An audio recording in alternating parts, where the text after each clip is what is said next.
Welcome down here to my movie library. Tonight we are gonna try to make a fun little Sunday video. So where it is Sunday and it is gonna be kind of relaxed and stuff like that, I have tried not to put as many movies in this as I did in my last video. If you watched it last night, then you know I went through my entire Kino Lorber collection. I went through box sets, out of print stuff, all kinds of stuff. If you haven't seen that, you might want to check it out because there's a Kino Lorber sale going on right now. And or at least the last time I checked it was right now. So tonight what I'm going to do is I'm doing my indicator stuff. I got some 88 Films releases here that we're going to look at. I have some classic stuff as well and a couple bonuses. Hey there, Chris, that were kind of suggested. So this shall hopefully be a lot of fun. I am going to turn my phone down so that I can, hey there, George, so I can turn on my my YouTube. Joe, right now it's just, this is pretty much it. You came in at the beginning. Hey there, Dave. You know, I get a lot of comments sometimes, but like people like where they get upset because I say hi to people, or say hi like sometimes independently. But that's kind of my jam. I do that. That's my thing. I enjoy it. And one person left because of it, I guess. Anyway, so I'm trying to open up my YouTube right now so that I can actually talk to you guys and hear and read your comments, yo Eggman, at the exact same time. Hey all. So right now I'm not seeing me on here. I'm not quite sure why though. I'm seeing other people on here though. All right, so for now I'm going to leave that closed up and I'm going to see your comments from here. Do you guys want to get started right into it? So before we do, I'm going to take a swig of my, well, Popeye has spinach. I have maple syrup drink. Cheers all. Yes. R.I.P. John Saxon and Olivia de Havilland. And so many people this weekend. It's been insane. If you haven't tried it, Ragman, I recommend it. I don't have any Coke sponsorships, but if Coke wants to sponsor me, would love that. I don't have any sponsorships. I don't even have like a manscaping sponsorship. So where you guys want to start? As always, we do this in the order that you guys want to. I got some randoms. I got some 88 film stuff. I got some indicator. I got a lot of indicator, as in the box set variety. So we can start anywhere you guys want to, but this is a choose your own adventure. Although if you like maple sausage links, you're going to love this. You can like pour it on your maple sausage. But you guys have to decide.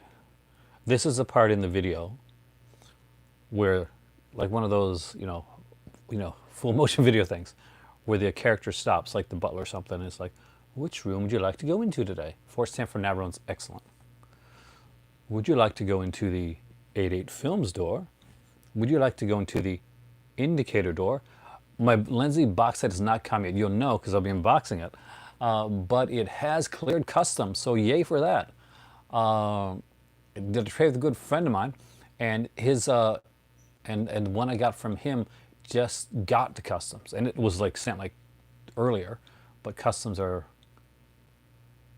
excited for the Fu Manchu set. I'm extremely excited for the Fu Manchu set. My better half's a huge fan, so she's extremely excited for that set as well. And needless to say, that's going to be something that, unless something drastic happens, I'll be unboxing in October. You know, like things change or something like that. Again, for those that are new here, at the beginning of the video, I give you guys a choice. I give you two roads to take. It's like Robert Frost meets Choose Your Own Adventure. It's like the Steve Jackson books. So you want to start with the indicator, you want to start with the 88 Films. The indicator, okay, there we go. See, thanks, see that wasn't so hard.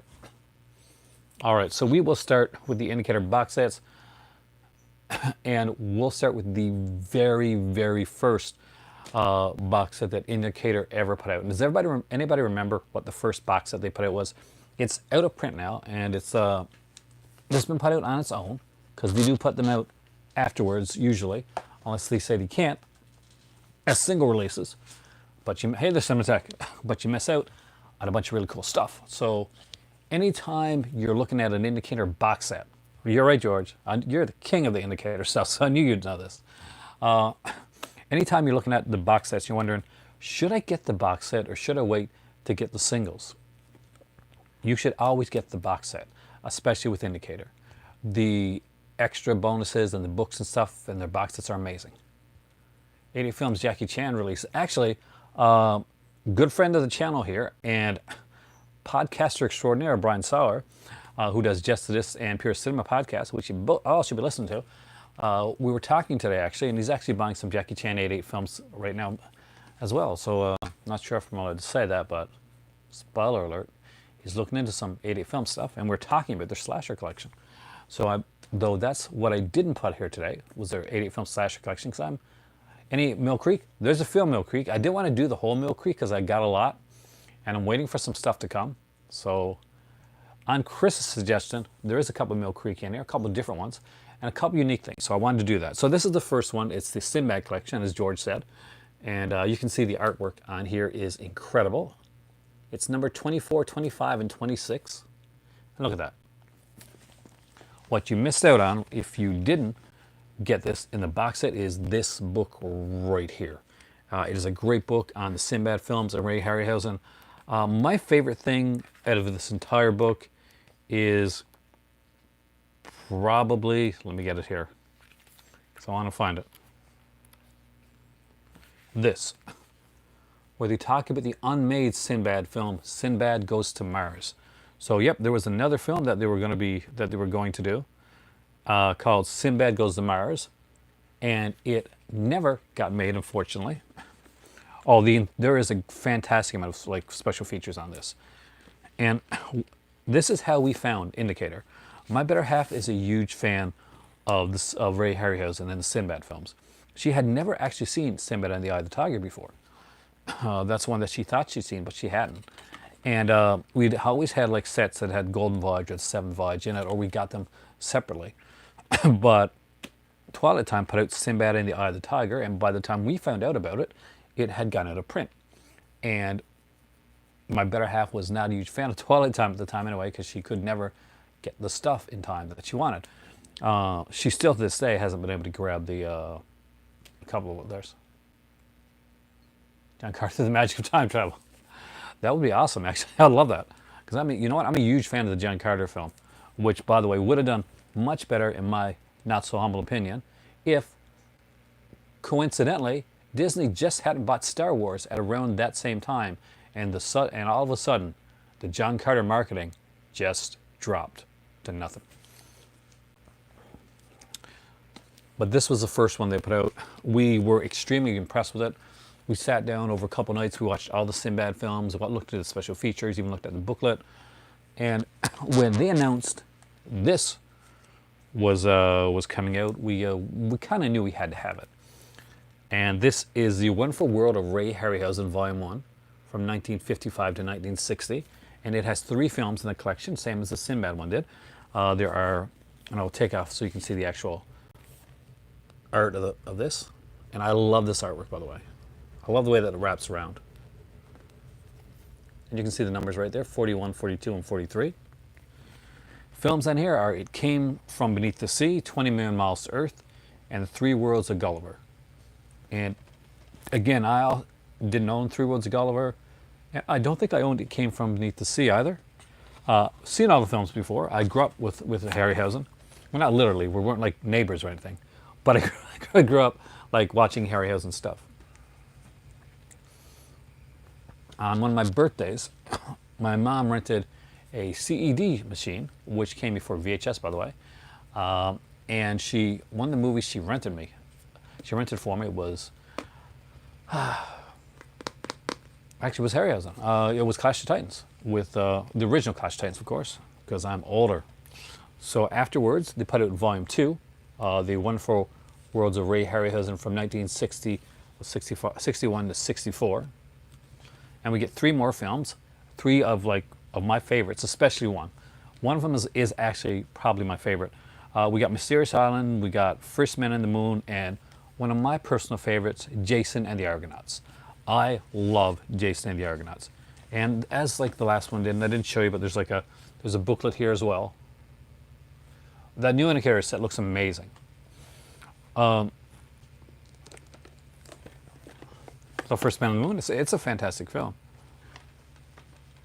And most of these had like alternate artwork and covers and stuff like that. I won't get into them right now, but there's like one of the covers for that. Sometime I'll actually go into these here. But tonight we're more of a collection overview. Here's the thing. Collection overviews tend to be kind of quick when I'm looking through stuff. We like, sometimes we'll stop and look at features or certain booklets and stuff like that. So if there's something that really piques your interest, that you're really interested in, that you want like more time focused on, like in a subsequent video, always let me know that, because that helps out. That helps my channel a lot. Because then I know what you guys are going to like. Is there such thing as a bad Harryhausen film? I honestly don't think so. I like all Harryhausen's films. At the time, did you know that unfortunately, the Clash of the Titans got kind of ragged on a bit. They said, oh, it was old school, and it's like there's better special effects out there now than stop motion animation. So yeah, screw those people, because Clash of the Titans, the original, was amazing, and I loved it. So next up is the Hammer Volume 1, Fear Warning, and there's 4 films, so we're getting 4 films now instead of 3, and this one has Maniac, The Gorgon, Curse of the Mummy's Tomb, and Fanatic. It's hard to say what my favorite is, but the one that I go to over and over again is Maniac, and because, as I mentioned to you guys yesterday, I'm a huge fan of Curran Matthews, who of course is in Ray Harryhausen films as well, because he was Sinbad, and the original Sinbad. And I think he was one of the Sinbads anyway. But Maniac's a really cool film. This is out of print. George was able to go to a HMV after they opened back up again and find it there. So if you live over in the UK, it's worth a jaunt out to your local HMV or FOP, because you never know what you're going to find. I know George on here actually, because he messaged me right afterwards, he was so excited, he found the first volume of Hammer. And here's Maniac, which I actually really love this film. Gorgon is incredible, a kind of cool little monster film as well. I love the special effects on this too. I know it's cheesy, but still I like this stuff. Curse of the Mummy's Tomb is a fantastic little one. I love these. I love all these. And of course, The Fanatic with Tallulah Bankhead and the beautiful Stephanie Powers. And as always, by the way, whenever you get one of these sets, it comes with this wraparound thing. And on the back of each of them, it'll tell you what your number is. So this had 6,000. So there's 5,138 is my number.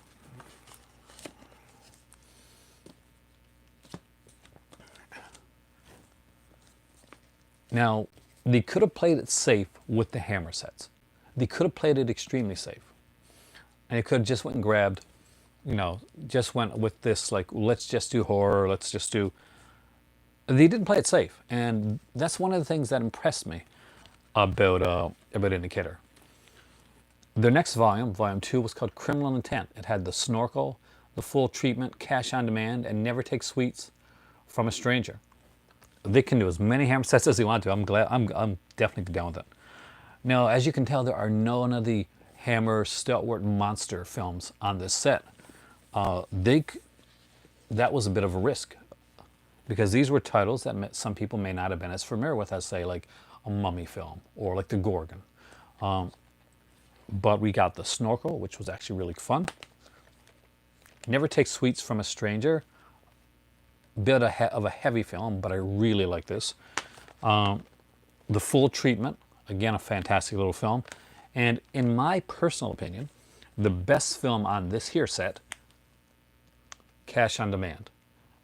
Great role for Peter Cushing, amazingly well done. And by the way, one thing that I will mention and put here is that in the box sets of these anyway, and I don't think it's going to be in there once they put them as singular, there's these huge booklets. Now, normal Indicator releases have booklets until their limited editions are gone, and then they repress them without a booklet. I do apologize. I got to get your messages up here because I'm missing so many of your messages. because I couldn't find. Here we go. Perfect. It's true. Like a lot of the monster stuff has already been released, but I guess. But here we go. There's the booklet for Cash on Demand. And look how incredible this is, by the way.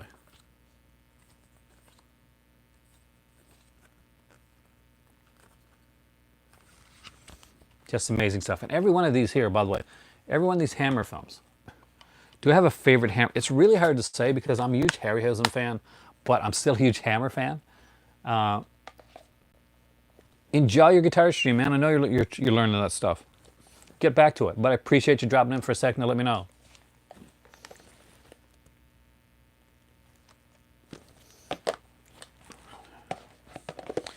Every single one of these films has their own booklet. This wasn't a book. That booklet that I showed you wasn't for all 4 films. No, that was for Cash on Demand. Every single of these Blu-rays, except for like if they got an outside booklet, like a thick one, a 100-page one, usually have their own booklets with them. I do have a couple like solo like indicator films, which I will show afterwards, by the way. So Volume 3, and Volume 3 ties us in to what's coming out now. So if you don't know, Indicator announced recently that their newest box set coming out in October for Halloween is the Fu Manchu box set. There are 5 films, if I remember correctly, in the Fu Manchu collection.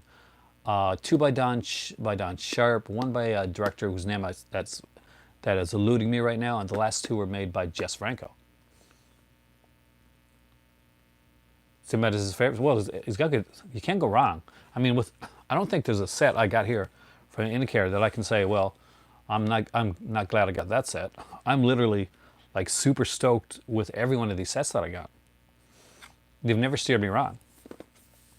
I mean, I like every film at the same capacity, but so far it's been a pretty strong lot.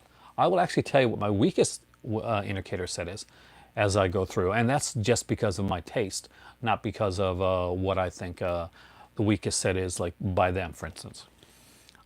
So Terror of the Tongs was a fantastic little film, kind of an adventure done with Christopher Lee as the bad guy, and it's Jeffrey Toone who gets like much maligned. Actually, exactly, it's what you like.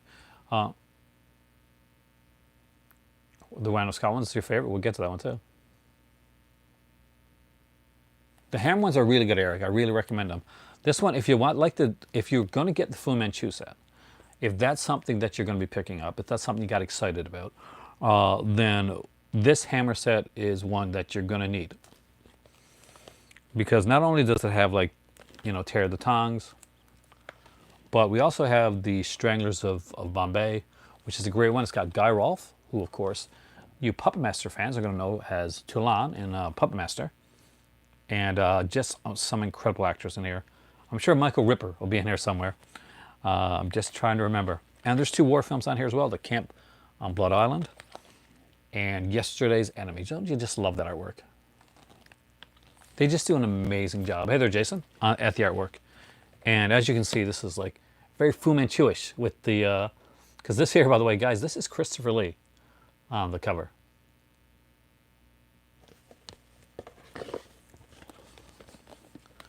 From Terror of the Tongs. And if you're picking up the box set, Fu Manchu, get yourself Hammer Volume 3, because you're going to want, like, after you get through the Fu Manchu stuff, you're going to be jonesing for a bit more of it. And Terror of the Tongs and Stranglers of Bombay are going to give you that Fu Manchu type of feel.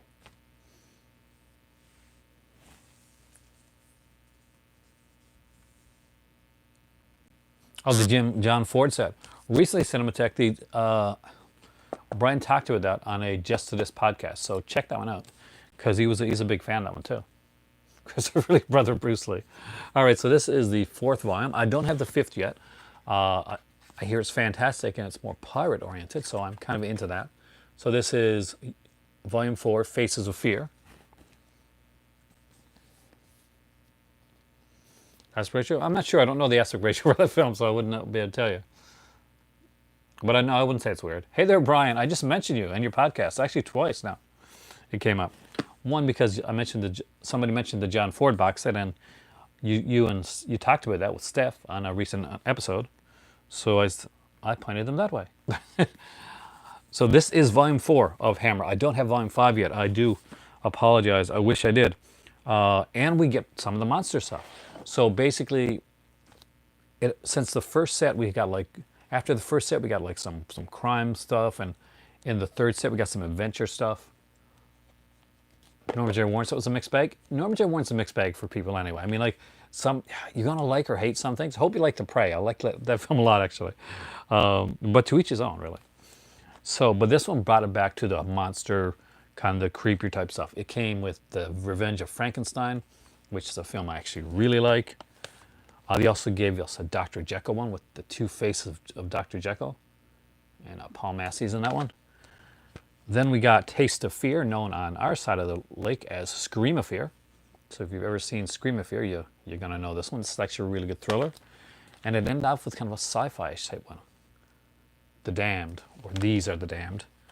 And it was the very first one that would come with 2 discs. Like, a lot of them came with 2 discs in a Blu-ray DVD in the original before they just went into Blu-ray.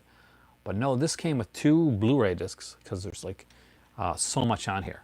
And just look at that. There's a young Oliver Reed.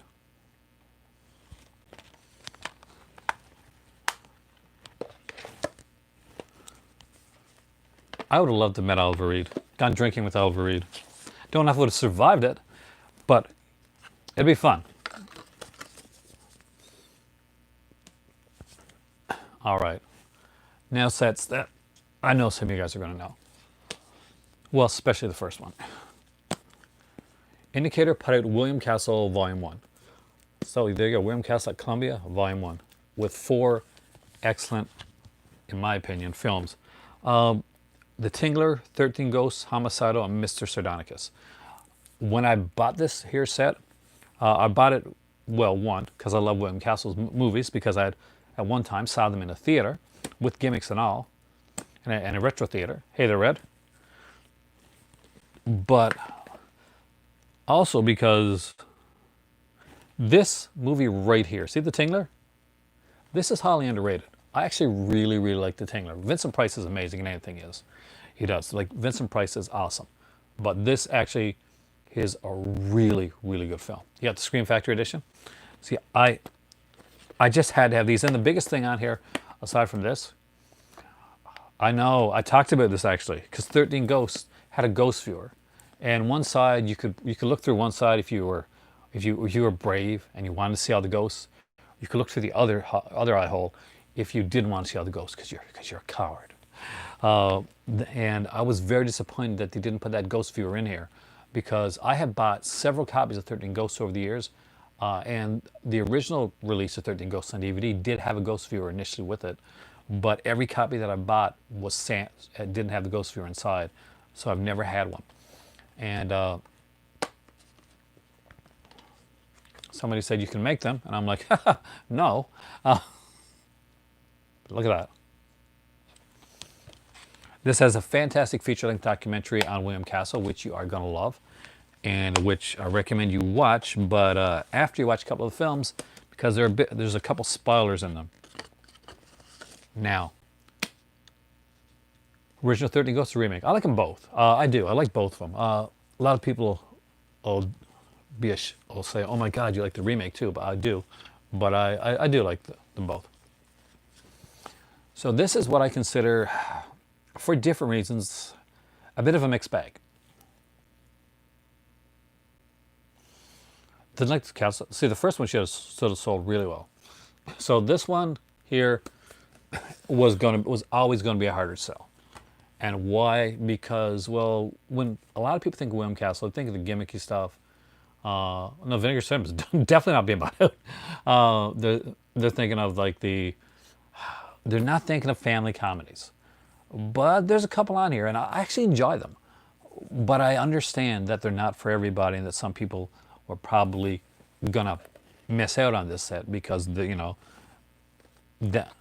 Zotz may not be their favorite film, or or 13 Frightened Girls, which is kind of a spy type film, or The Old Dark House, which is still kind of horror, but it's a comedy horror. But there also has The Amazing Straitjacket with Joan Crawford, and I love this movie. I really love this movie actually. So this movie alone would like sold me. I could have waited and said, you know, maybe I'll buy Straitjacket on its own when it comes out. And I was thinking, I got volume one of William Castle.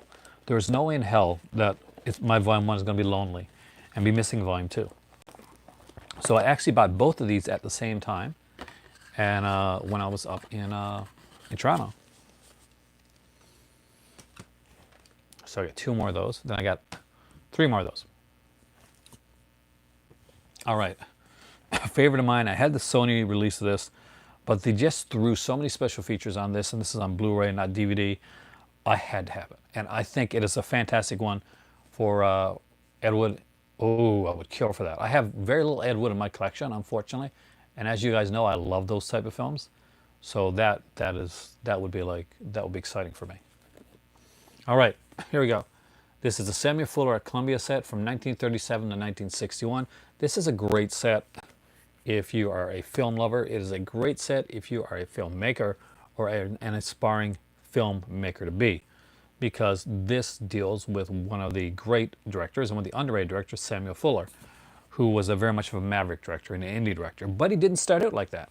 Samuel Fuller started out as a screenwriter, and he wrote films for other companies. He eventually did not like that the control that was taken away from him, and he didn't always agree with the way that with the way that the films are coming out. So what he did was he said, you know, shag this. I'm going to go out and I am going to make my own films. I'm going to direct them, and if a major studio doesn't bankroll them, I'm going to bankroll. I'm going to find a way to bankroll it myself. No, Vinegar Syndrome is not being bought out. Twilight Time, which has gone out of business, is being bought out by Screen Archives. But we don't know the specifics on that yet. But Vinegar Syndrome is doing extremely well. Let's nip that one in the bud right now. So this is the cover for this, and I do love this. This has a lot of great features on it. And as far as films goes, there's 7. It Happened in Hollywood, Adventures in Sahara, Power of the Press, actually like, Shockproof, Scandal Sheet. The Crimson Kimono was really, really good, and Underworld USA. So I love Fuller. He didn't direct all the films in the set, and that's what I was saying. If you like film and you want to see like the progression of Fuller in his career from writer to director, this is a great way to do that.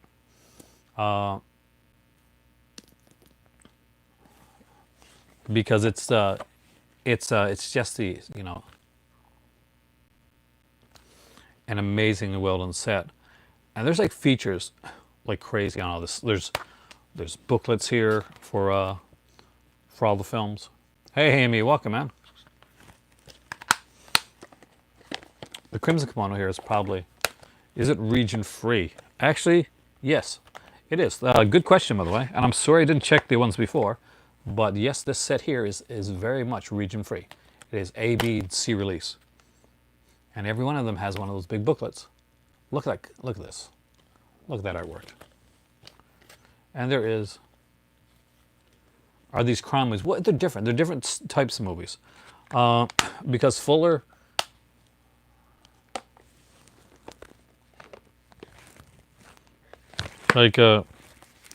wrote some of these, and Fuller directed some of these. Hey there, Michael. Welcome back. We're talking Indicator right now, which I was going to do last night, obviously, but I didn't get to. And we have some other stuff that we're doing here as well. And I'm going to pop back my Indicator before we do that. But here it is, Samuel Fuller at Columbia. One of the best sets that they put out, in my opinion, because I love me some Western stuff. And I love Bud Boddicker and with Randolph Scott. So this here is the 5 Tall Tales set, and it is what it is. It is actually 5 films, directed by Bud Boddicker and starring Randolph Scott. I have very much considered getting imprint, but unfortunately, I can't afford it right now. But I definitely want them. Now, on this one, we got Comanche Station, Buchanan Rides Alone, Ride Lonesome, The Tall T, and Decision at Sundown. As you see, we get a return of the Indicator books. Boddicker on the back. Imprint is an Australian company, and they put out some really nice stuff. I saw a video from Elliot Cohen. He's a fellow YouTuber. Is this one sold out too? I didn't know that actually. And he had like you can buy the imprint. The imprint has like a website. You can actually buy like when they put out like the first waves and second waves. The first wave is sold out, I think, of imprint, but you can buy the second wave now. And he had like the first or second wave there. So, and it was really impressive looking. Their sets were really impressive looking. Did you like them? Because Sorang Number is a favorite of mine. I actually performed the play Sorang Number, Brian, in first in school and then at a community theater. I still remember the play, and I still remember doing the whole "sorry, wrong number" at the end of the play. Geeky, but I did actually back in my day, the early acting days. And I Married a Monster from Outer Space is one they used to see on TV all the time, and I actually love it. One of the best things that Indicator ever put out, and I hope everybody has this in their collection. If you, and yeah, this one, and it's region free too. So, expecting victims in the mail day. I know what you mean, but you know, be careful, that can come across wrong. Some places, I was expecting victims in the mail today. This is Night of the Demon. So this is an amazing set. It was my release of the year that this came out. At the end of every year, I'll go through my usually top 10 or 12 type thing, releases of the year. And this one here topped it. It is an amazing release. There are a ton of features on here. There are 4 different cuts of the film. There is a book. There is a double-sided poster. It is amazing. It is one of those hard boxes, and I strongly recommend grabbing this. And even if you can't get this the limited release, get the standard one, because the standard one still has all the features. You're just missing the book and the poster and the big box. The standard one's still going to give you those special features and all those cuts of the film. I think. I'm pretty sure they do, don't they? I'm not quite sure. Well, I'm sure the features are there.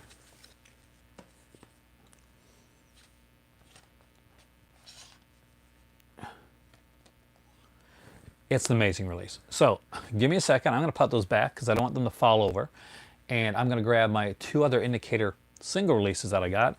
And then we're going to go into the other stuff like the 88 films and stuff like that. So we got a bit more to do yet, but I'm going to do this quickly. So as Brian put this yesterday, stay tuned for a mini episode of Shelving with Aaron.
There we go.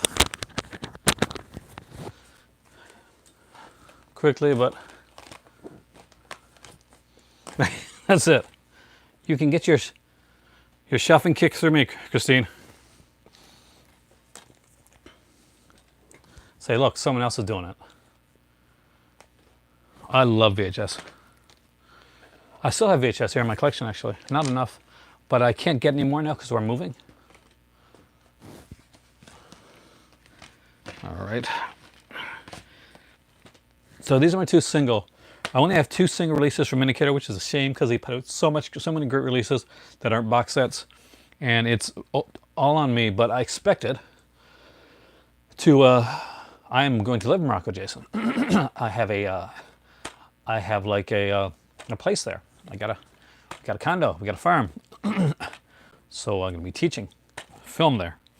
So lots of fun, right? Isn't that weird? The film geek's going to teach film.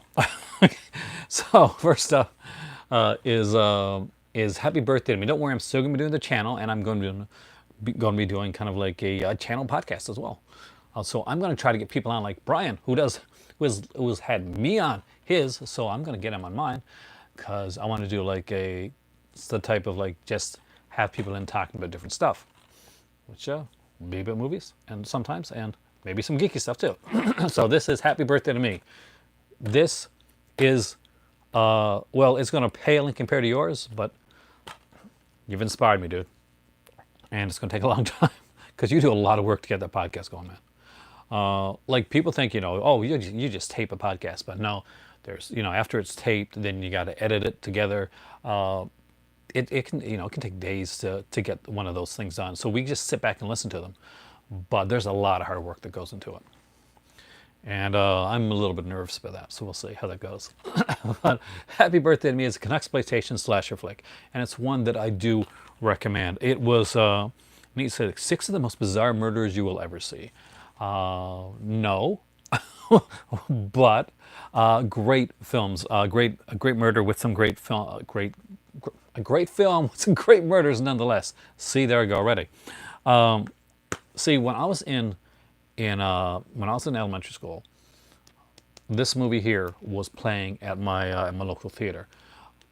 When I lived up in Ontario, I was living in Mississauga on Lakeshore Drive, and we'd get the paper come every day, and there'd be like this section of the paper. I'm not sure if anybody remembers this or not, but right in the back they'd have like the movie listings, and they wouldn't just like show like write down what the movie was. There'd be movie posters. There'd be like little movie posters.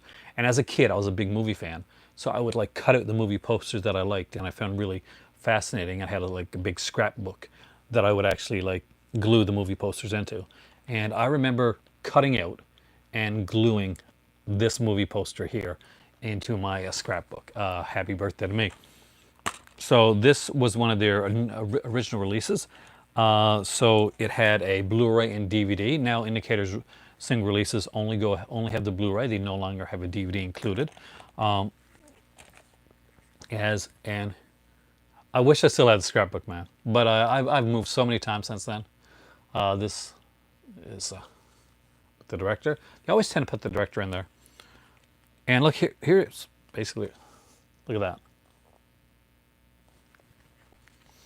Happy Birthday to Me. John will never eat shish kebab again. Just some super really cool stuff. The critical response. I actually really love this film. There's a lot of actors in here that I know. One of the actresses would go on to be like a big star in like soap operas. And who is it? I think it's, I don't know, Tracy Bergman. Yeah, she went on Young the Restless. So if you're a fan of Young the Restless, or your mother, grandmother watched that growing up, she was Lauren on Young the Restless. Hey there, Logan. Indicator. We're almost finished the Indicator. We're going to do some 8 films next. Unlike you guys, I don't have the Criterion stuff that you guys were. I see these people with their big Criterion halls, and it is so nice to see people. Amber, who comes on here, she actually got to sit down and watch the incredible. I lost my train of thought. What was I going to say?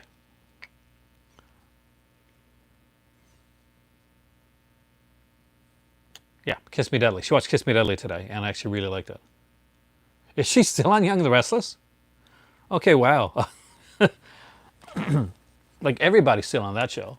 Like Days for Life, apparently everybody's leaving that show right now. But Young the Restless still have the same cast that they had back in the 1980s. Steinberg's 3 silent film set. Oh, that's what I got actually a while back. You mean the Blu-ray edition? Because you had the DVD edition. Hey, how did the guitar stream go? Does that have the original soundtrack? Yes, Alan. That's a good thing to point out. See, when this movie initially came out, it came out on through Mill Creek, and this was earlier Mill Creek. So Mill Creek put this out, and it had a very, very different soundtrack on it. And people were not pleased. They didn't like the change in the soundtrack. It was kind of was a rescored, the kind of electronic mix soundtrack. So this release here gives you the original soundtrack and gives you the rescored one. So you can make up your own mind. Which soundtrack do you like better? Personally, I prefer the original. But great point, because I would have forgot to mention that, and it's a very important thing to mention about this release, is that you get both versions of the soundtrack. And last but not least for my indicator stuff, this was George doing the indicator video. It'll be much longer because George has the most impressive indicator collection I've ever seen in my entire life. It is Torture Garden. Logan, you got to get yourself some indicator, man. A lot of these are region free too, Logan. But it doesn't matter to you because you got a region free player, but still, these are region free. Hey there.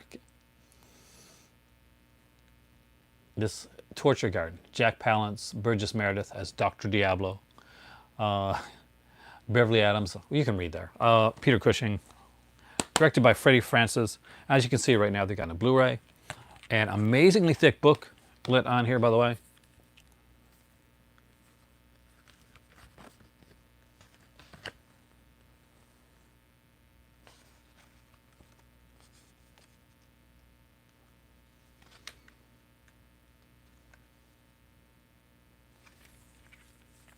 Freddie Francis, cinematographer and the director, actually, yeah.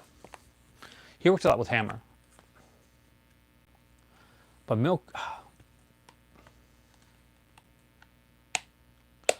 the transfers aren't always the same. Mill Creek does have some newer, definitely when it comes to the Hammer stuff, you're getting better transfers when it comes to the Mill Creek releases, hands down. And also when it comes to so not Mill Creek, with the indicator releases, not the Mill Creek ones.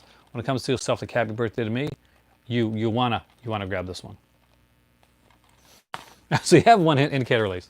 There you go. And it's getting lonely, Logan, so you need more. All right. So next up, I got some classic stuff, and I got a few different things. I actually put a mix of things in here tonight, because I wanted to see where exactly the conversation would go. But first, do I visit the website Blu-ray.com? I do, actually.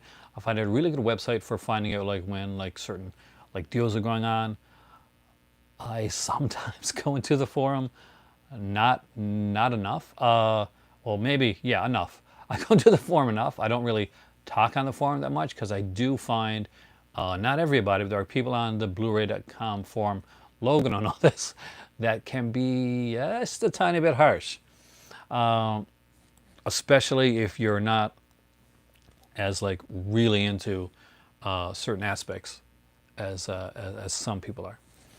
If you say anything nice about Severin, they'll rip your head off, like some people over there. Yeah, don't go on the Severin stream on Blu-ray.com. It's difficult. All right, so let's get into some of these here releases from 88 Films. 88 Films is a fantastic company. They put out a lot of Jackie Chan stuff now.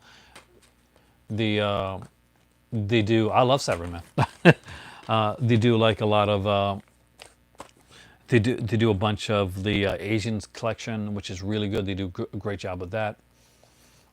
They do some amazing stuff with the Slasher Classics collection. So there are so much to get from the 88 Films company. And here are a few of their non-Slasher Classic collection releases. I would assume, hopefully, the Breaking Bad movies. I haven't even seen the movie, to be honest with you. I watched, I know, Sacrilege. I've seen the TV series, but I didn't see the movie. But here we have American Ninja. This is a really good release from 88 Films. What's really neat about this is it doesn't only have the movie, it doesn't only have a commentary. And this commentary, by the way, it's a UK exclusive commentary with the director. But it has a feature-length documentary on the entire franchise here called Ninja Gaiden: Remembering a Classic Canon Franchise. Oh, Steve James was amazing in this, and of course, and in Avenging Force, which I showed you yesterday, from Kino Lorber. So this is a really good one. Definitely a great film to check out. The documentary's on here, and here's the thing: you could start here and just stop here, right? But once you watch the documentary, you're going to want to watch more American Ninja films. So you might as well go ahead, pick up American Ninja 2. Again, we get an exclusive commentary on here. And I think this one has like a kind of small booklet. Now, don't roll out the small booklets. You can see this, and it's like really, really thin. It's around like 8 pages, I think. 4 pages. But you can actually pack a lot of information into the small booklet. You got the set, did you? So you know where I'm going with this, don't you? And you're getting. I was in actually London at the time when these came out, so I actually picked them up during an indicator sale. Sorry, during the 88 film sale. So I also picked up American Ninja 3, which of course has what's his name in it? The new actor. Is it Dave Bradley? Yeah, David Bradley. Hey, welcome, Dungeon. And then there's American Ninja 4, where you get David Bradley and Michael Dudikoff. A lot of people don't like those other ones. American Ninja is Michael Dudikoff, who also starred in the TV series Cobra, which I also have here because I'm a big Michael Dudikoff fan. And for the second one, I'd have to go back and watch them again. But I like the first two. I almost see them as one. How do I feel about American Ninja 3 and 4? I don't mind them. A lot of people don't like them because they don't like the new actor. They don't like David Bradley. They don't think he has the same charisma as Michael Dudikoff has. And that's understandable. Michael Dudikoff is really, really good at what he does. And he's a very charismatic actor. David Bradley does come off a bit more stiff than Dudikoff does, and it's a different character. But I didn't mind it. I didn't mind 3 and 4. The first 2 are my favorites. There's a 5th one. There actually is a 5th American Ninja that's not put here, and I don't think it's been out. I forgot release. I don't have it. Olivia de Havilland, man.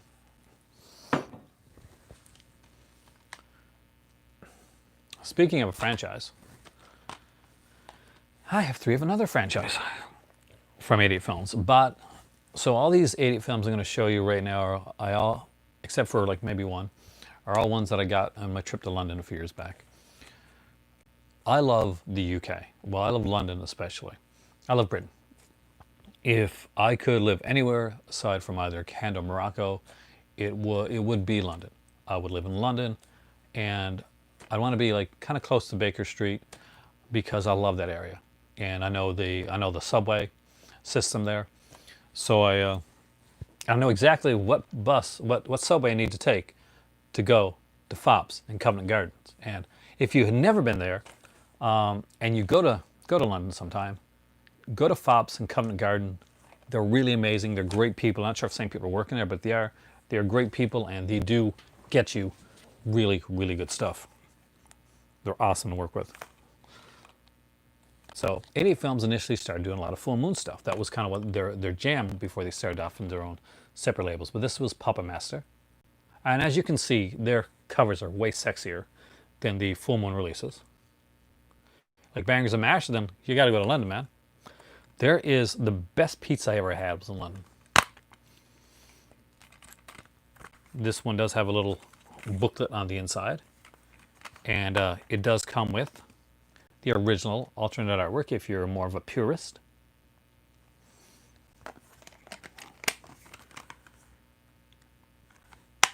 But not only does it have this, but it also has an exclusive commentary. That's true, actually. They do have better transfers than the Full Moon releases. I'm not quite sure how that worked out, whether they remastered them themselves or they just got them from a better master. But that's an actual fact, Logan, and a good point to bring up. Their Full Moon releases, by far and large, were better than the releases that were put out by Full Moon themselves, which is a bit of a shocker, but true. Unfortunately, I think when they did the Tourist Trap Blu-ray, they were given the cut version of Tourist Trap, which Full Moon themselves put out on Blu-ray in a cut version, so that when you're listening to the commentary on Tourist Trap, it doesn't make much sense because of that. Did I get the Toulon's trunk box set? I didn't, because I already had 3 of them, and I'm going to get like the one. See, it only gets up to 5 or 6. Tourist Trap's a fantastic film. You need to give that another watch. If we ever meet, I'm going to make you watch Tourist Trap with me. I'm going to do that. So this is Puppet Master 2. This is my favorite, actually. I love this. This is the really horror-oriented one. I love this guy right here. Man, Torch is amazing. There's this scene, like Torch, there's no crap with Torch.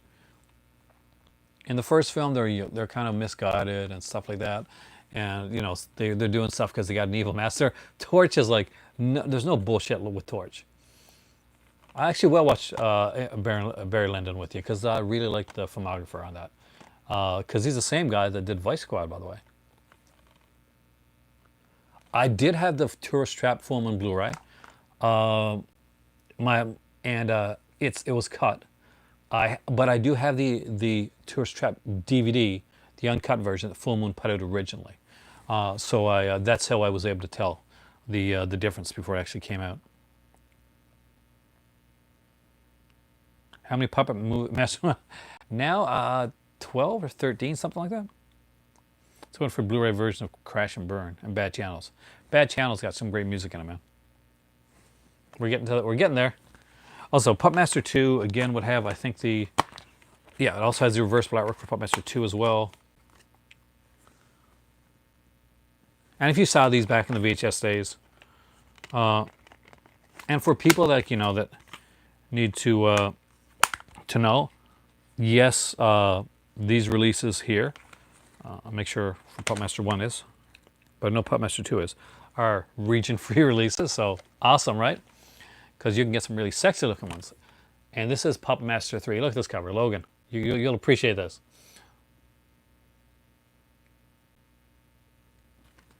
And again, it has like some amazing stuff on here, including, by the way, these have the video zones and all that on there. But the first one has an exclusive commentary that is only available on the UK release. And it's Justin Kurzweil, who did the slasher movies book. I totally agree. I love Bad Channel soundtrack.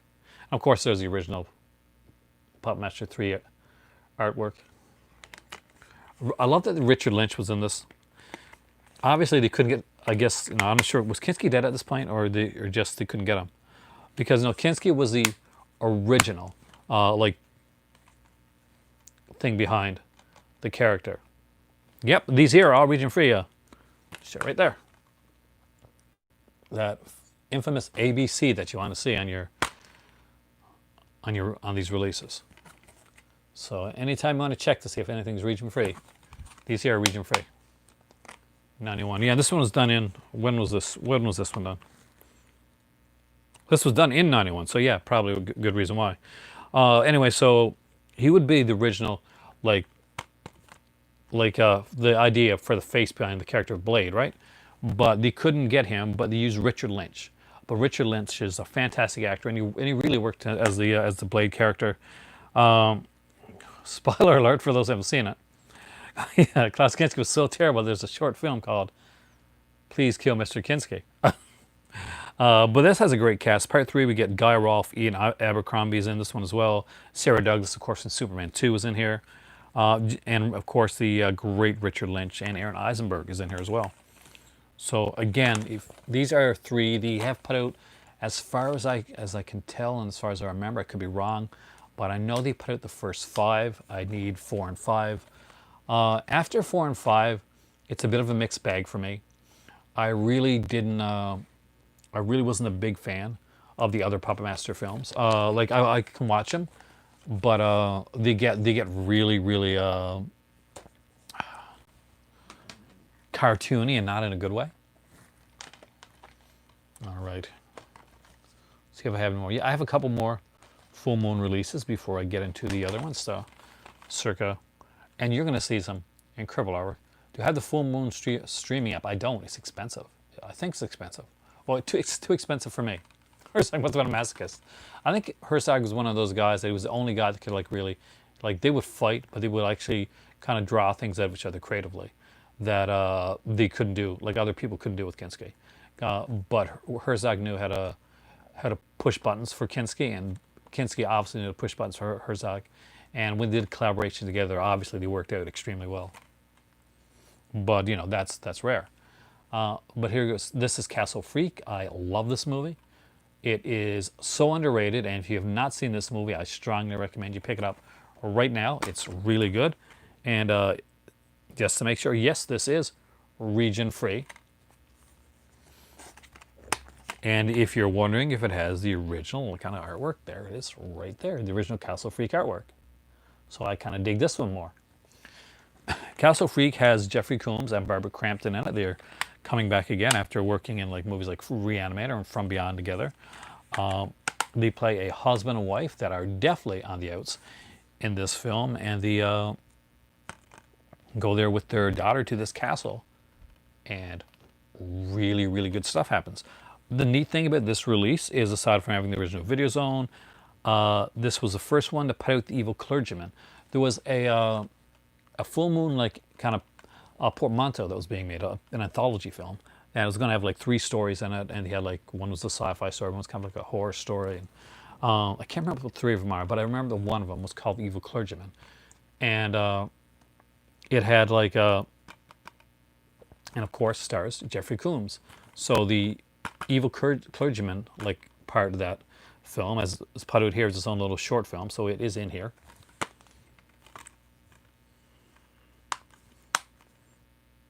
It says booklet notes, but I didn't get a booklet with mine. I bought mine at HMV. About some at HMV, some at FOP. Do you have any Full Moon Zombie films? I can't think of any Full Moon Zombie films. You mean like Corona's Zombies? No.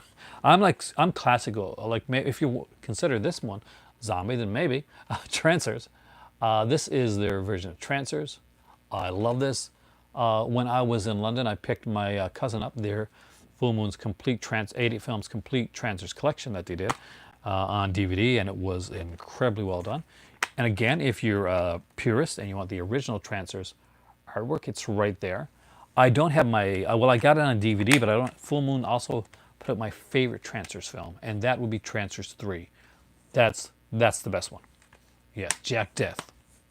So there are 5 Trancers films. For a while, Charles Band and God, I'm gonna forget it. Tim Thomerson didn't get along, so they did a Trancers film actually without Tim Thomerson in it. They had a girl took over. I'm not sure it was the daughter of Jack Death or something like that, but they did like a one without him. But they have been trying to go back to do another one. I'm not sure like what happened, but I know Charles Band. You know what Charles Band is? He will come back. He will dig to. It doesn't matter how dead a franchise is. He gets out his shovel, he digs it up, he shoves some Nazis in there, and he got a whole new franchise. But here you go. Trancers, a fantastic film. Great releases on here. Bingo. So yeah, and it does have the one with the with the girl, like the short film, Trancers, City of Los Angeles, right? There's a documentary, Pulse Pounders. Excellent. So Pulse Pounders was the name of the film that was going to be, that had like Evil Clergyman and like Trancers. There's some commentaries on here, just some rare interviews as well, and just some incredible stuff. And of course the Video Zone that would have been on that. All right, now we're getting into some non-Full Moon 88 film stuff. First off is one I'm not going to lie to you. Not a huge fan of this next film.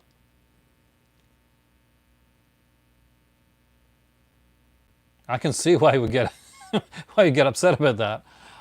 Charles Band is infamous for doing that type of stuff. I've heard, obviously, I don't know Charles Band personally, but I've heard things several times about exactly Charles Band and like kind of ripping people off. There's the infamous story about the person that sent in a fan art of some sort that turned into an action figure that he sold. So this is Blood-Sucking Freaks. This was, if you watched, if you're a fan of the, the drive-in, the Last Drive-In, also known as the Incredible Torture Show, then you've seen this film, and you know it's probably, one of the least of this. I got this one because I love the cover. I'd forgotten the film when I before I'd bought it, but this is like Trauma actually. I think Trauma did this one, or they at least like bought it out or something like that. But the reason I got this, and I remember now, okay, is because I actually wasn't a huge fan of Bloodsucking Freaks. However, one thing I'm a huge fan of, you're right, Trauma did distributed it. Because Trauma basically, they make their own films. Trauma's smart. What they do is they would make their own films, bank that money, buy the rights to films that they did make, get those, become the distribution arm for those films, and make extra money, and then go back and make more films. That's the cycle that Lloyd Kaufman uses, and it's a smart one. Do I have any shot-on video horror movies? I do, but not in this video. This has a commentary on it, and that's why I picked this up. It's got a commentary with director Eli Roth, and I know a lot of people are not huge Eli Roth fans. I think that anytime, whether you like his movies or not, anytime Eli Roth comes on, like the the history of horror thing that came on Shudder, or any time he's interviewed or he's talking about horror films, Eli Roth is extremely knowledgeable and extremely like entertaining to listen to. So he does the commentary on this one. I have not actually listened to the commentary yet.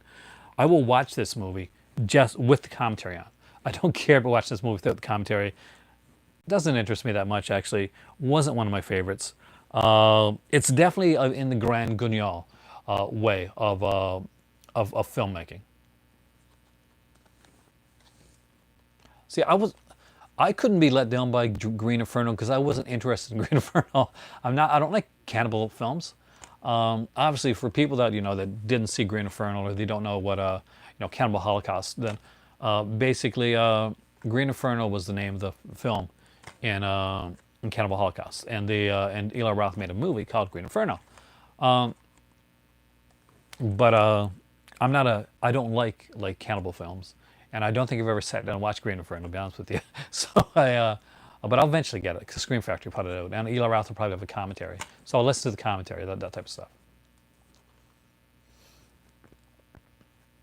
Now, there's a lot of people that are really into the cannibal films. That's just me. That's just my opinion, and obviously Kubrick's there.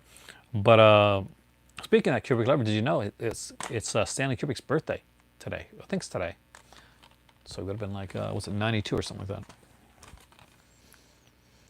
I thought I'd be doing a Stanley Kubrick-oriented video, but so many people have passed over the last 2 days. I mean, it's insane that I couldn't. I thought I'd be doing a John Saxon video, was do Olivia de Havilland video, talk about Hush Hush with Charlotte, but sadly I I couldn't do like an overall tribute video. Bloody Birthday. This one's really fun. So this has Julie Brown in it, Downtown Julie Brown from MTV. And if you watch Vice Squad, for instance, at the beginning of Vice Squad, the first girl that gets killed, the one, Ginger, the prostitute, is played by Nina Blackwood, who was it was a Much Music VJ. And you'll trust me, if you grew up in the 80s, you know who Downtown Julie Brown is, and you know who Nina Blackwood is, because they were very famous during the music video era, which should still be a thing, man. It should still be a thing. I'm so depressed about that. Okay, anyway, out of that depression, because this movie has the American Ninja himself, Michael Dudikoff, in this as well. So Michael Dudikoff's in this. I think he plays a sheriff. There's a great cast. Jose Ferrer's in this. Susan Strasberg is in this one here. Just an amazing cast. And this is actually a really fun film. Bloody Birthday is really cool. With some great features on here as well, including a UK exclusive commentary with Justin Curwell. So they got another Justin Curwell one here as well. And of course, he did the Teenage Wasteland book. There is the interview with Lori Lethan. Don't eat that cake. And there's one here, a brief history of slasher movies featurette. So a lot of really cool stuff. Maybe I'll watch this one tonight. I actually been meaning to rewatch this film. Now here's the alternate artwork on here, and I'm probably going to switch it over because I think I like this. Yeah, let's do this right now before I show you guys. The other artwork on here I like a lot more. So let's check it out. If you don't have this one, Brian, and you just to this Brian, then I'd recommend it because I know you're looking at some 80 film stuff tonight.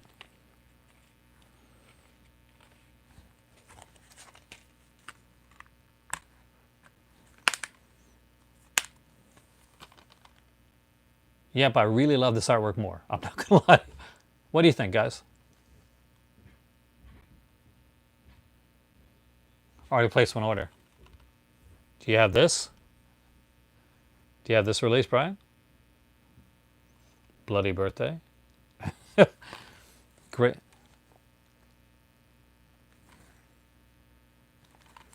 Well, do you already have the Severin release? Well, what's on this one here? Like, if you like Justin Kurzweil's commentaries, then they get a lot of exclusive commentaries there. So the exclusive to this one is the commentary by Justin Kurzweil, who did like Teenage Wasteland. I think did like the Teenage Slasher book as well in the UK. And I like his commentaries, so I tend to buy it for stuff like that. So if you got a Justin Kurzweil commentary already, I'd say maybe turn it on, give it a couple minutes of a spin. Let's see what you think, because that's going to be your exclusive and this artwork as well. Because if I'm correct, I think the artwork that I had on here previously is the Severin artwork. I think this artwork here is actually exclusive to the UK release.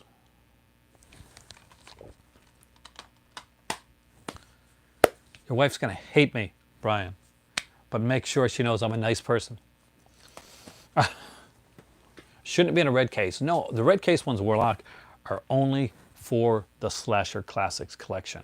And that wasn't part of the Slasher Classics collection. And the new Slasher Classics collection, unfortunately, aren't in red cases anymore because there were issues in getting those red cases. So now the Slasher Classic stuff too doesn't come in red case. I think it comes in either a clear case or a blue case now. I haven't had any of the new releases, so I don't know. But George, you're in the UK.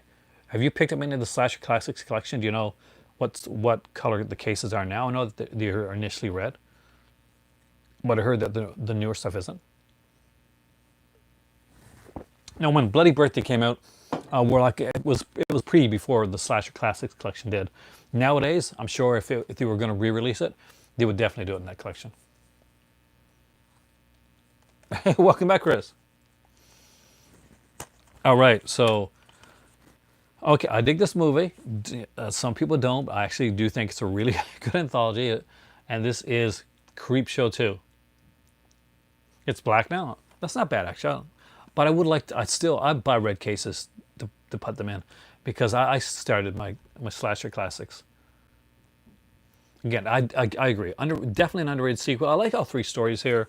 The one I like least is the one that a lot of people like most is the Hitchhiker story with Lois Chiles from Moonraker. Now the All Six story, that's really, really good. Arrow put out an amazing release of this, but this was extremely inexpensive, and that was here. But there's got some neat stuff in here, you know, screenplay for a sequel, interview with George Miro, Tales from the Creep, behind the scenes footage. So this one here, by the way, if you got the Arrow release, you're good with that. You don't need to get this release too. There's nothing that's exclusive to this release as far as I know anyway, aside from like this is the cover that it has, and on the inside it has this cover right here, which Anchor Bay fans are probably going to remember. Thanks for the ride, lady. Yeah, that was my least favorite part of that film. Though there are people that they swear by that one as being the favorite part of the film. I actually like Old Chief Woodenhead too. That's actually pretty cool.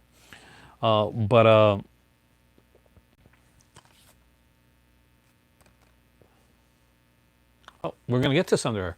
They're I don't have many of their Italian classics collection, but I got a couple, so I'm going to show those here tonight, by the way. I didn't bring over the Slasher Classics collection because I did a video a while back with the Slasher Classics, and I thought maybe you guys would think it would be too soon to show it again. If you wanted me to show the Slasher Classics tonight, I can grab them. It only takes me a second. So that's definitely up to you guys. That's going to be like a viewer decision. And this is, okay, perfect. So Sorority Babes in the Slimeball Bolorama, which sounds like it's not going to be great, but it is. It's amazing. It is its original title is this one's. Is this the one that was called The Imp? Or initially, it is, right? Yeah, it is. It was originally called The Imp. By the way, this one is really cool. Why do you need this one? Not just because this movie is really fun, but also because it has a 2-hour and 15-minute documentary on this film. So just let that soak in for a minute. Not only are you getting Sorority Babes and the Slimeball Bolorama and, you know, Linnea Quigley goodness and Brink Stevens as well in here. But you're also getting a 2-hour and 15-minute documentary on this film. You're also going to get an introduction by director Dave DeCoteau, an audio commentary with Brink Stevens, writer Sergey, and I can't pronounce his last name, and the director, and Brink versus the Imp. And it comes with alternate artwork. You want to see the alternate artwork? Because it's actually kind of cool. The Imp. Yep, 2 hours and 50 minutes long. I kid you not, man. And this one, again, I'll check to see, is this are you region free?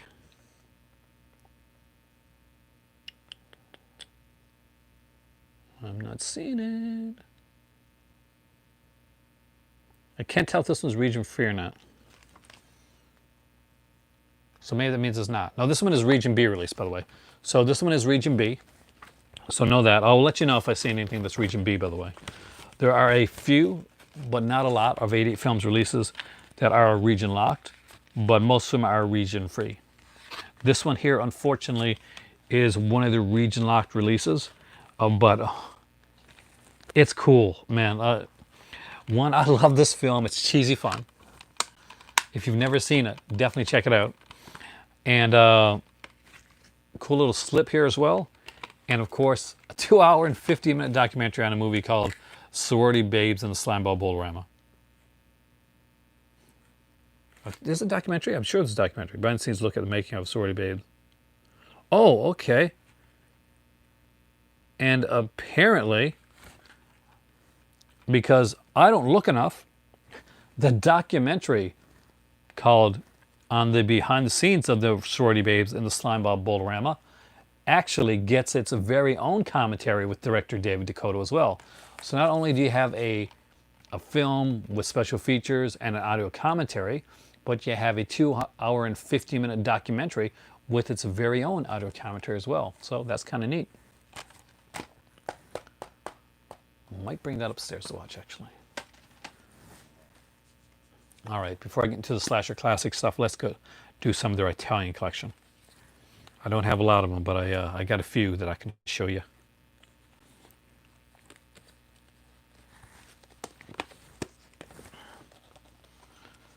So the first one I got is one of my,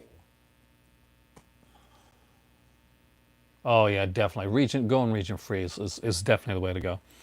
This is a favorite giallo of mine. It was put out by the Italian collection, by 88 Films in the Italian collection. And it was by Antonio Bito, and that is The Bloodstained Shadow. If you have not seen this movie, I strongly recommend it. This is a great release. It is gorgeous looking. Feature-wise on here, it's basically English language or Italian language, but don't let that like stop you, because when I was like, man, I really want to know more about this movie because it was so well done. There's a really cool booklet in here, which I read right after watching the movie, because I love this film. If you have never seen this one right here, it's actually an extremely, there's always room for giallo. I love that, actually. I'm going to steal that somewhere.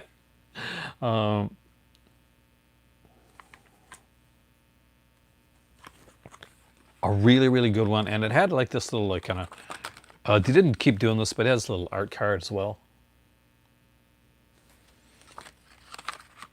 Which is, by the way, the alternate artwork for the film.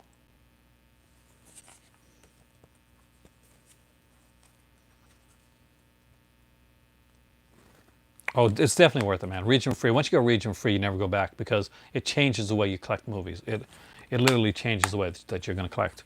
The Bloodstained Shadow, excellent release. If you haven't checked it out, please do. It's a fantastic giallo that's highly underrated.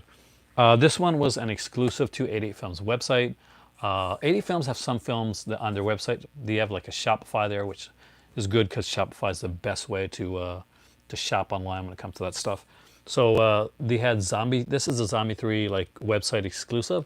So this here kind of really kind of velvety, soft, like slipcover came from theirs, and you can see Zombie Flesh Eaters too. It says on the inside. It came with a bonus disc, which is not here right now. Of course, there's a zombie like thing, but it's called Peora, and basically it was a documentary about Lucio Fulci, where everybody would get like 2 or 3 minutes to give their recollection, their thoughts on Lucio Fulci, and it's interesting actually. And poor Lucio Fulci remembered, and it runs around 2.5 hours long, something like that. It's been a long time since I've seen it, but I enjoyed it. And I do have a couple, like obviously a couple of different copies of Zombie Flesh Eaters. Oh, duh. But had to have this one.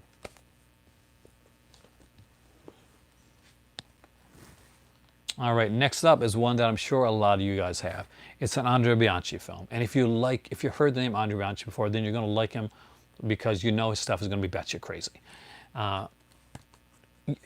He's one of those directors where you're not quite sure if he is serious about what he does or he's totally in on the joke and he's made films that almost satirize the genres that they're doing. And this is Burial Ground. So Burial Ground was a zombie film put out by 88 Films. And it is definitely a classic Bianchi film. It starts the way a lot of Bianchi stuff will start, where basically there will be a ton of nudity at the beginning of it because he got to get his exploitation in there. There is a weird little boy that looks like Argento was shrunk in a dryer. Not word.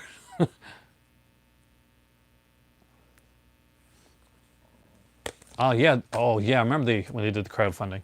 I missed out on that. I wanted it so bad. Because they put out some really good releases too, didn't they? Pleziata. I pronounced it wrong. I always pronounce it wrong. Anyway, it's a genre I love, and of course it's the Italian collection, so they're going to have some of that. Rogerio Deodato's Live Like a Cop, Die Like a Man is one of my favorites. This is fun. Imagine Starsky and Hutch, but Starsky and Hutch are almost criminals. They just they are 2 cops that are basically are so kind of corrupt that they're almost criminals, and the cops figure these guys, we'd rather have them on our side than on the other side.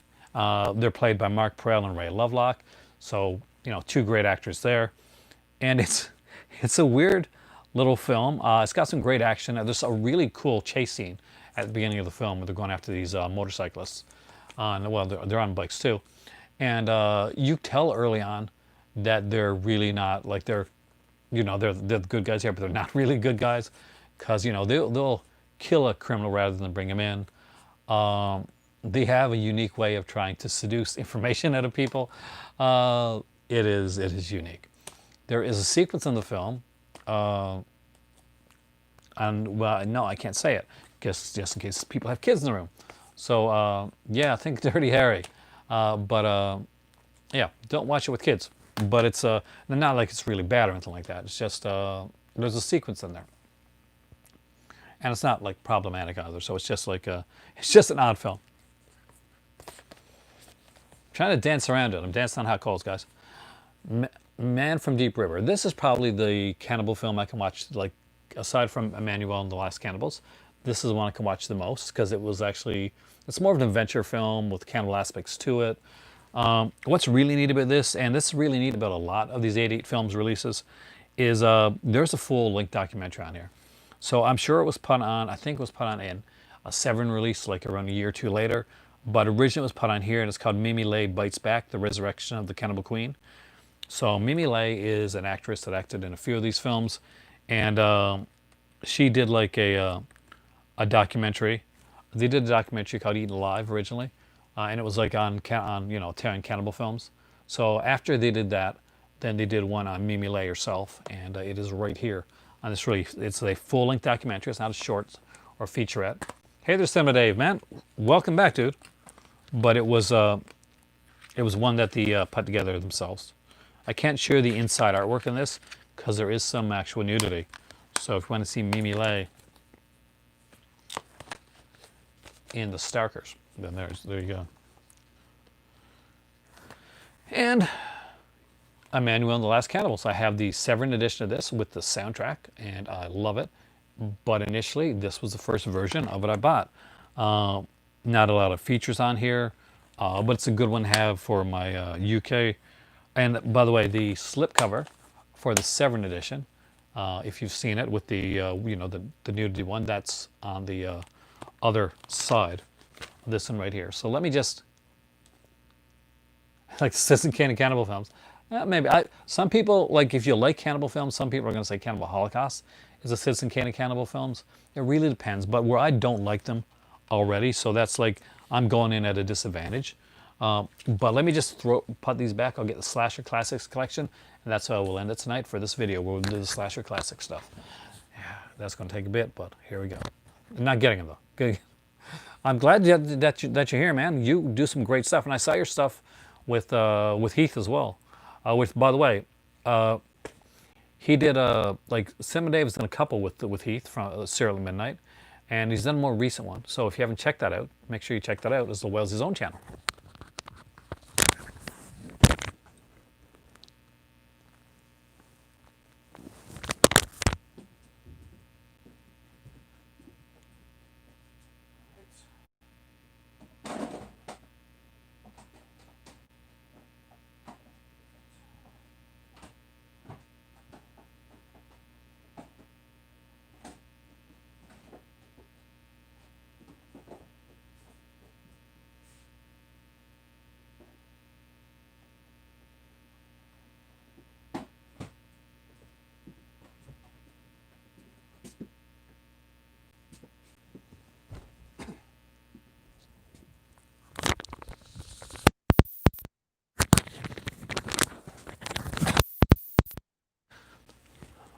The film sub-label that was so bloody, the covers bled red. So I have two of the original DVD releases from Slasher Classics of the early stuff. Initially, neither one of these came out on Blu-ray. I think both of these have Blu-rays now, but I'm not quite sure. But when I got these, neither one of them did. So first off is one that creeped me out when I was young. And The Wizard was kind of the first of its kind, so they're meaning like the Atari 2600 ones. Unfortunately, they weren't as popular back then. Is Alice, Sweet Alice, otherwise known as Communion, otherwise known as Holy Terror. And this one has an audio commentary with the director, alternative like Communion title sequence, Holy Terror trailer. There's an 88 films trailer pack on here.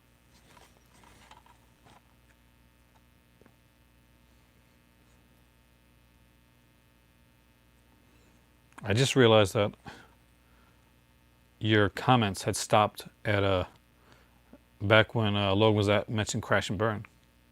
The Wizard is the one with Fred Savage. Look behind me because I left some. No, those are Mondo Macabre. They're red as well, but they're a good catch on the red though. And this is Unhinged. This was an Australian slasher film, kind of reminiscent to one that was put out with Stephen Furst, which name is I think, what's it called again? Its name is like, no, but anyway, so it's the Australian slasher film. This was remade. And I have yet to see the remake, although I was told it's actually pretty cool. So the alternate artwork, so I can just show you if they're taking the stuff out. This is the alternate artwork for Unhinged.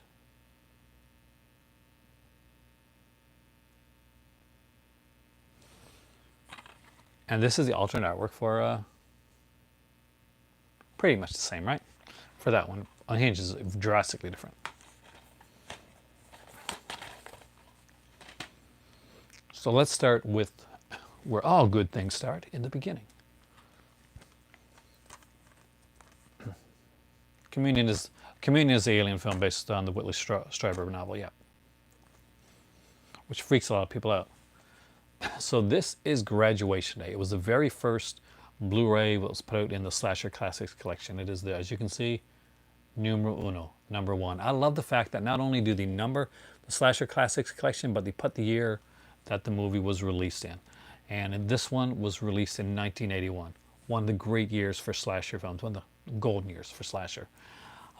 If you are a fan of the upcoming Friday the 13th box set, then what I'm going to mention to you next is going to seem very familiar to you because it's coming out on the Friday the 13th box set as well.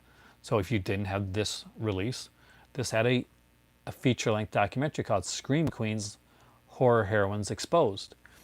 It is a feature-length documentary, and there's directed by, narrated by Debbie Rochon, with a bunch of like Scream Queens there.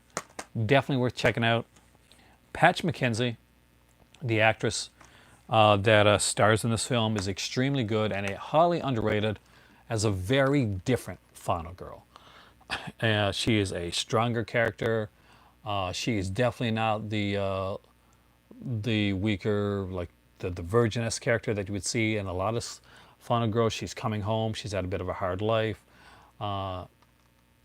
Things have happened to her in her past.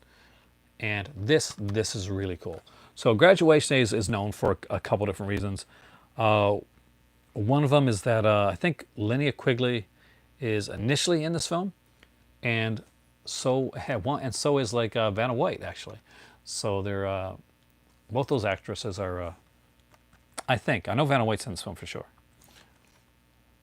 I thought Linnea Quigley was too. It's been a while since I've seen it. This will go upstairs with me. Graduation Day. So this here documentary, Scream Queens, Horror Heroines Exposed, that is going to be on the bonus disc on the Friday the 13th box set that's coming out, just so you know. But initially, this documentary was put right here on the very first release of this one, which came out back in 2014. Wheel of Fortune is Vanna White, yeah. She did a few films before she went into the second Slasher Classics collection release was Mother's Day. This is a Troma. I love this film. So what you initially expect out of Troma, not so much in this film. This is actually really cool. I love this movie. The lady that plays the mother in this is really good. I think everybody in this movie is cast extremely well. Although watching it now, I should have known the ending, but I didn't. So when I first saw this movie, I didn't expect the way this was going to end.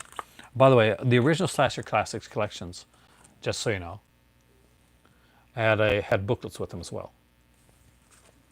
The initial ones, not the later ones didn't. And what they did first was, for some people don't like this here, like a ratings logo from the UK. So they would like totally, if you wanted to not have the Slasher Classics banner on there, you wanted to not have the ratings logo on there, and just wanted to like say the Slasher Classics thing on the side, you had that option. So there you go, right there. It's just a clean artwork for the film. This was number 2, and I do recommend it. Next up is the one that was put out maybe by the best Kaufman director. Yeah, I would agree with that.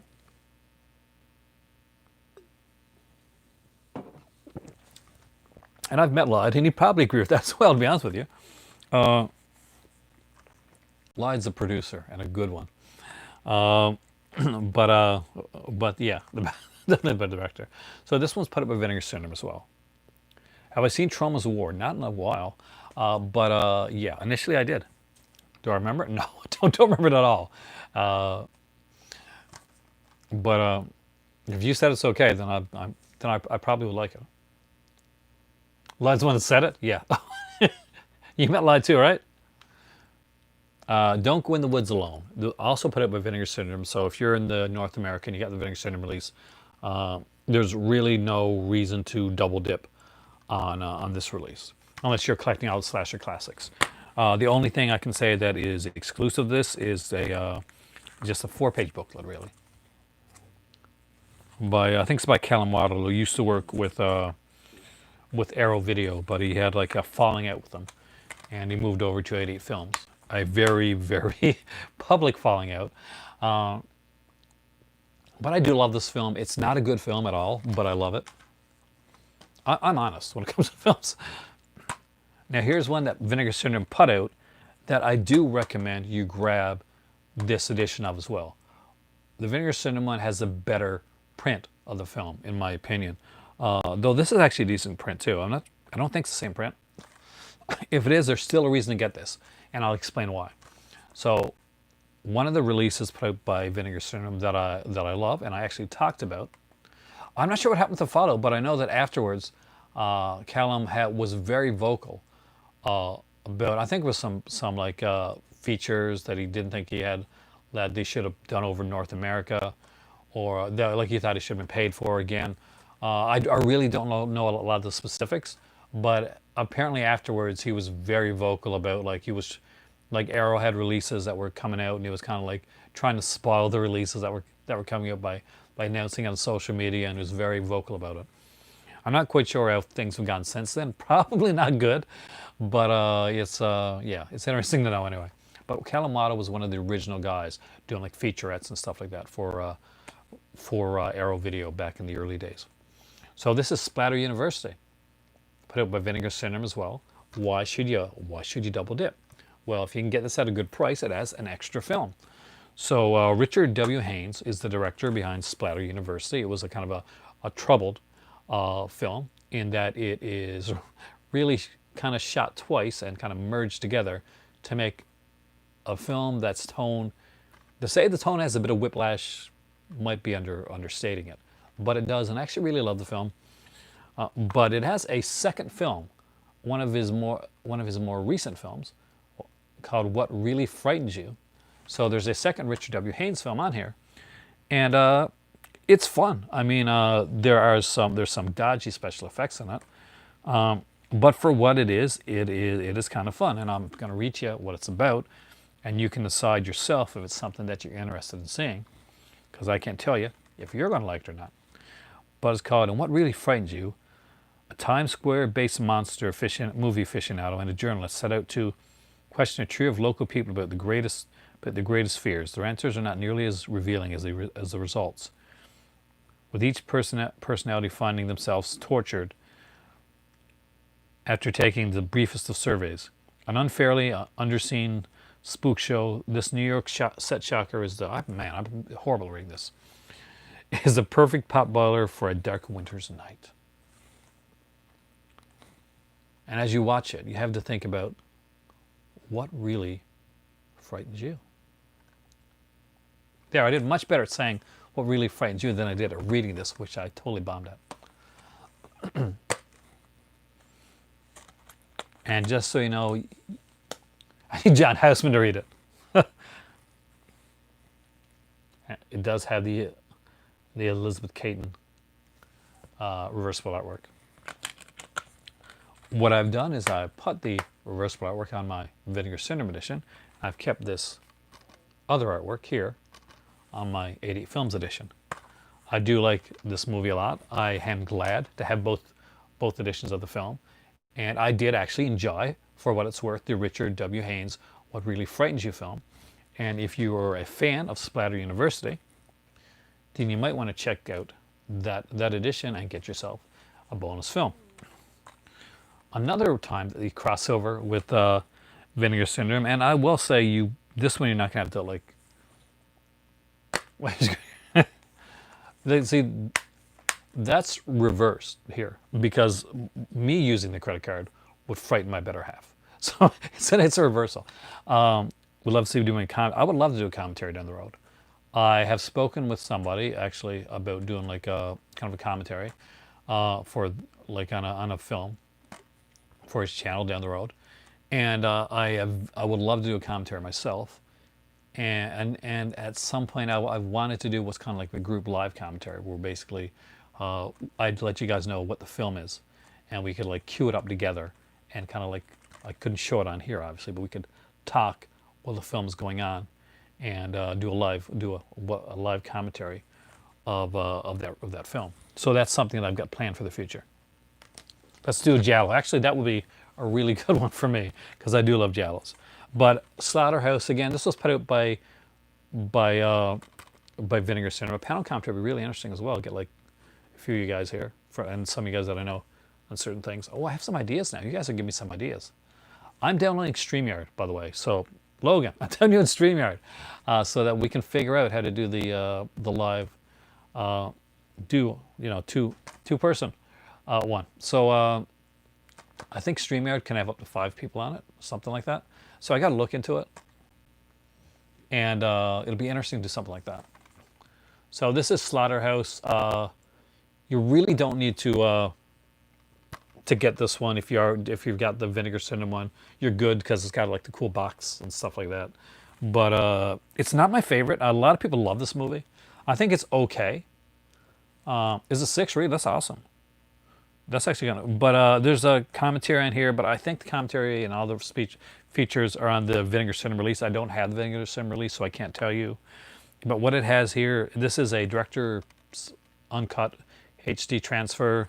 Audio commentary with Rick Rosler and Jerry Enco. Rick Rosler interview, Jerry Enco interview, raw on-set footage, Buddy Meets the Public, 80 Films trailer reel.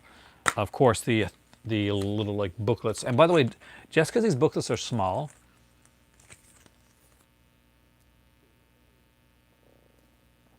I don't think that these aren't like really well done because whether you like or don't like Callum Waddle and what he did and the whole like breakup with Arrow Video, he's really talented at what he does, and he does some really good jobs on these booklets.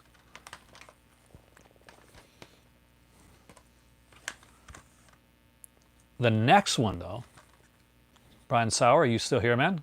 Because the next one, this one right here, I'm going to say this right now. Yeah, next one is Region 2 locked, but you are going to want this one. If you don't have it, I'm pretty sure you got it. But if you don't have this one, according to post Zoom or Skype sessions, that's actually what weren't you interviewed by Daisuke?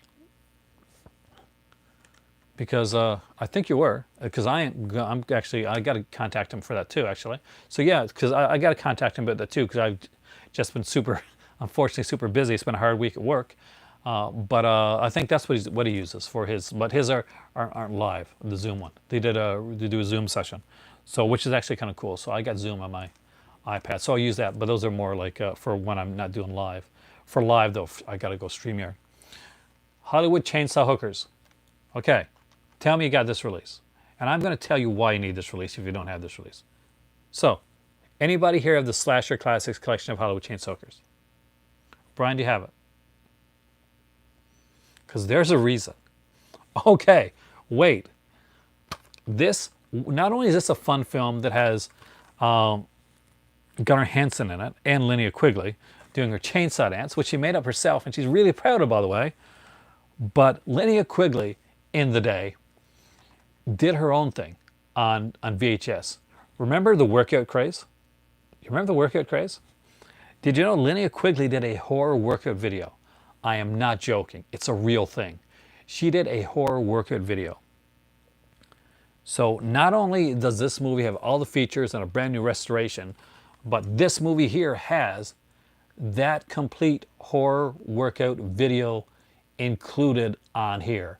And it gets better because the horror workout video that is on here was directed by Kenneth Hall, who directed Puppet Master. And guess what? Linnea Quigley does a commentary for the workout video. So not only do you get the film, not only do you get the extra bonus film with Linnea Quigley's workout video, but you also get a commentary on Linnea Quigley's workout video. It's like a mix of soft noir. And this is a fun, listen to what Logan's saying. This actually is a really fun film. And it is kind of film noirish in a way. And this is Region B. I thought it was still in print, man. Check the website for sure. It did have like a booklet too. Initially, I'm not sure if the booklets are still available, but that was there as well. It's not on there now. Damn, I thought I found one for you, man. Contact them, I would. It's really good, and the Linnea Quigley. The second that I picked this up, and I turned it around, and it said includes Linnea Quigley's horror workout video. That went in my basket so fast at FOP, you couldn't imagine. All right, next up is one that was put out by Synapse or Severin, I think, and that is a classic, and I love this film, and it is Nail Gun Massacre. This is awesome. It is cheesy. It is fun. It is awesome. It is crazy. It is cool, and it has some great features. There is a Q&A on Nail Gun Massacre, and Brian, not Brian Sauer, but Kubrick Lover, it's hosted by Joe Bob Briggs. So it's a Joe Bob Briggs hosted Q&A on this release.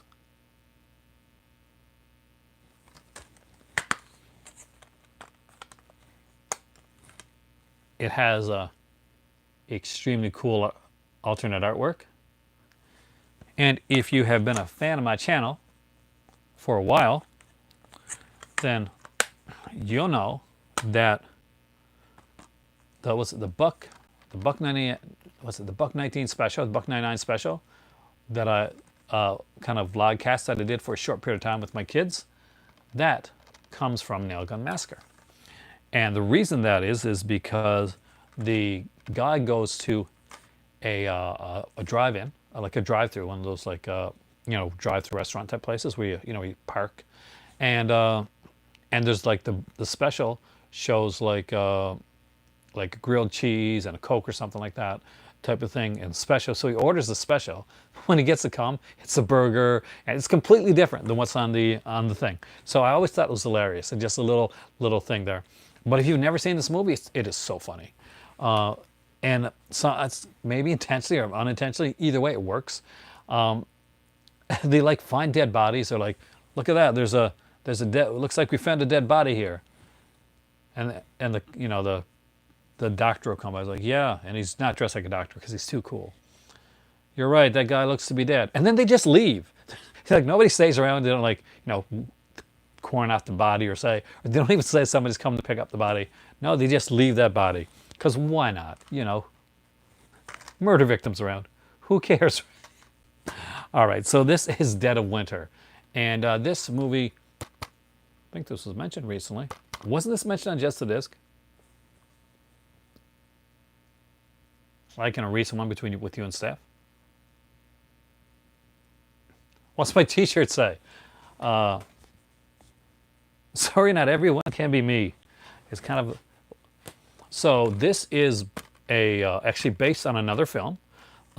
So if Steph has this, then there's another movie put out by Arrow Academy, I think, called Her Name is Julie Ross. And Her Name is Julie Ross is the original version of Dead of Winter. So Dead of Winter is a remake of sorts of the movie, of the film noir Her Name is Julie Ross. So if you like Dead of Winter with Roddy McDowall, then you're going to love Her Name is Julie Ross, which is an excellent early film, and I recommend it. So you can tell Steph, because she never comes in anymore, she don't like me, man, that the Mary Steenburgen film actually has has a film before it, and it's Her Name is Julie Ross. It is an excellent Arrow release. Which is better? That's kind of subjective. I mean, I love them both for very different reasons. I love Roddy McDowall's like portrayal in this film. I love Roddy McDowall in anything.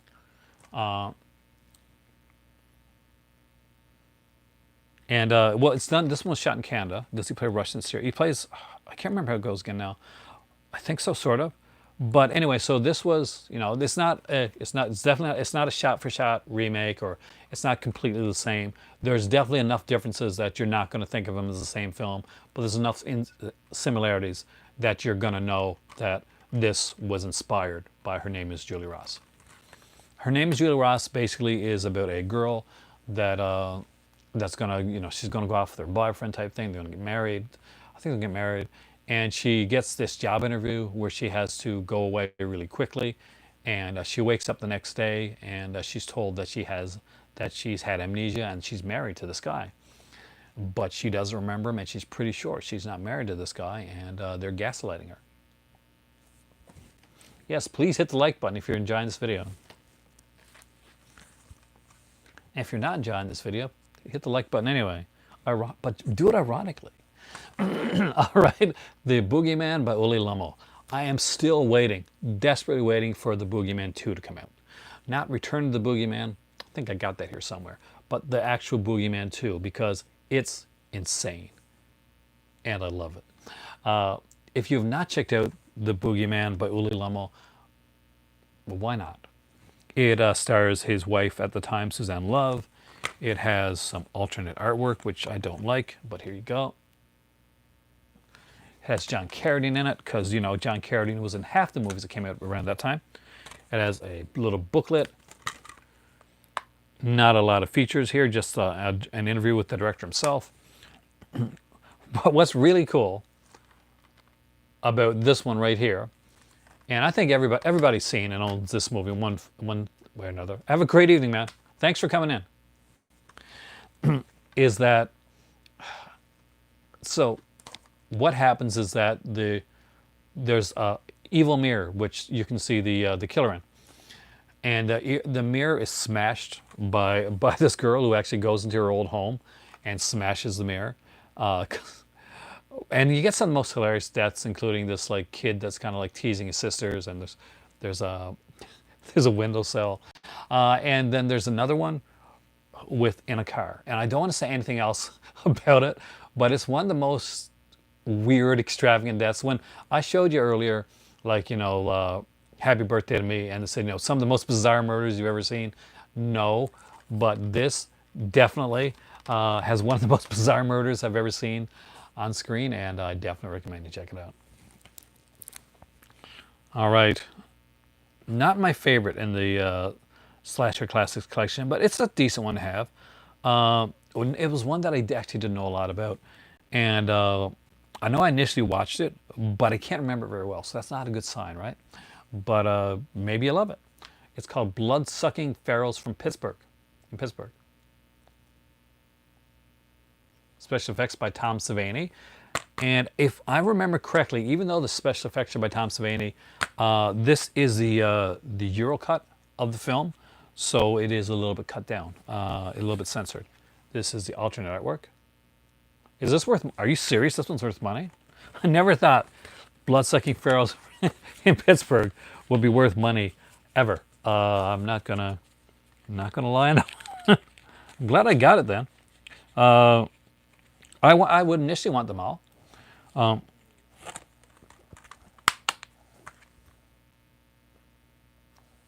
Did you like it? Because I can't remember this very well. And that could just be me. I could, my memory. I watch a lot of movies, and memory sucks sometimes.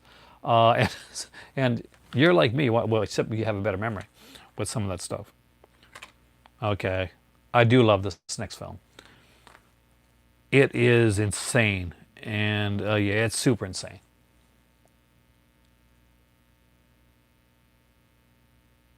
Oh no, not the 2007 version. The original Uli Lommel version done in 1980, I think, 1980 or 81. There's a sequel to it called Boogeyman 2, and there's another sequel done a few years later called Return to Boogeyman, which some people mistake for Boogeyman 2. And that film actually, half of the film is footage from the first film. Actually, so was the Boogeyman too. This is footage from the first film. Anyway, so this is Nightmares in a Damaged Brain. I actually did like this film.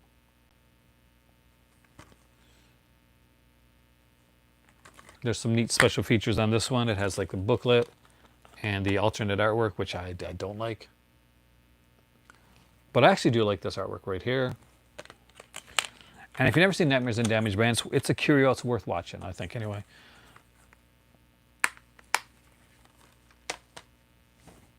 We're getting to some good ones now. And let's start out with, yeah, this is number 2, right? Sleepaway Camp 2. So as you guys know, I'm a huge Sleepaway Camp fan, and I have this in the Scream Factory edition.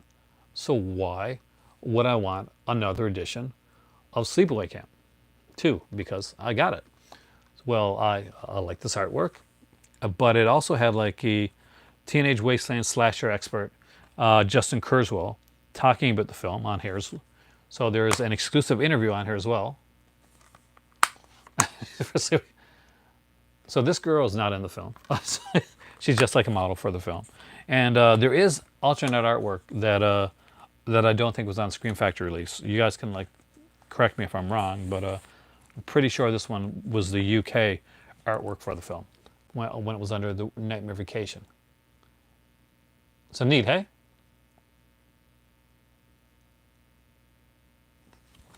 So this has an exclusive interview with Justin Kurzweil, which is of course not on the Scream Factory edition, and it has exclusive UK reversible artwork as well. So if you're a huge fan of Sleepaway Camp, definitely worth picking up. And of course, if I got Sleepaway Camp 2 from there, and I got these for extremely cheap, by the way. They had a great sale at FOP at the time.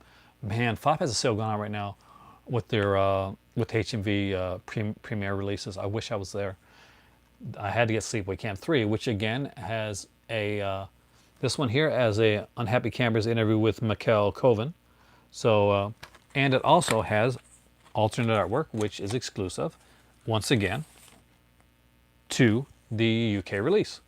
And there it is right there.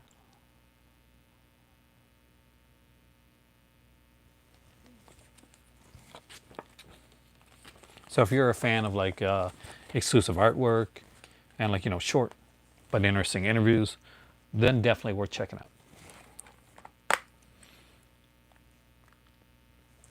Although I have the Scream Factory edition, I do like the alternate artwork, and I do like having the extra interviews because I'm a big fan of these films, and I'm a huge fan of this franchise. I would like to do a deep dive into it at some point. Actually, I will definitely get into that. I just got to get the 4th one, not that 4th one, not Return to Sleepaway Camp, but the other one, Survivor, which was like the kind of wasn't finished, and then they completed with like extra footage and stuff like that. It was on the Red Cross edition. All right, time for a Fred Olen Ray classic. Yes, I'm going to say classic. Don't come at me like that. And again, we get Justin Kurzweil. See, Justin Kurzweil is kind of like their go-to guy. He's an author. You know, he's an expert in like exploitation cinema and slasher films, specifically slasher films. Justin Kurzweil is like one of the slasher films, like aficionados. So, and here we have Scalps, and it does have an exclusive interview with him on there. See the inside with the face only a mama can love. I'll just like turn there. And there is an alternate artwork, as you can see right there.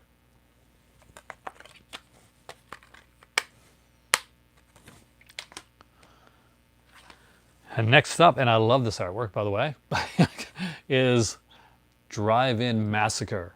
This looks really sexy. This really has nothing to do with the film, but it's actually really cool artwork. Again, this one has a bonus TV cut of the film on here. I know this was put out in North America under Seven or Synapse, I'm not quite sure. Now, the TV cut of Drive-In Massacre actually only runs 61 minutes long, which actually is kind of neat. So maybe that's on the other edition, I'm not quite sure. Makes you think of Christine. There's some great stuff on here, including, again, an interview with Justin Kurzweil. And there is the original artwork with your normally see. I think Severin might put this out. And there's like a little booklet there as well. Drive-In Massacre is a movie that looks like it's going to be a slasher film, and it kind of is, but it plays almost more like a procedural film. And the reason for that is the guy that made this film actually worked as a detective. So he really had. Now, Warlock, did you have this? Do you know if did the Severin edition have the TV cut of this as well? Because I don't remember. I don't have the Severin edition, and I don't remember checking it out. Last but not least, Brian's going to know I talked about this film and gave it some pretty rave reviews on Just to This podcast.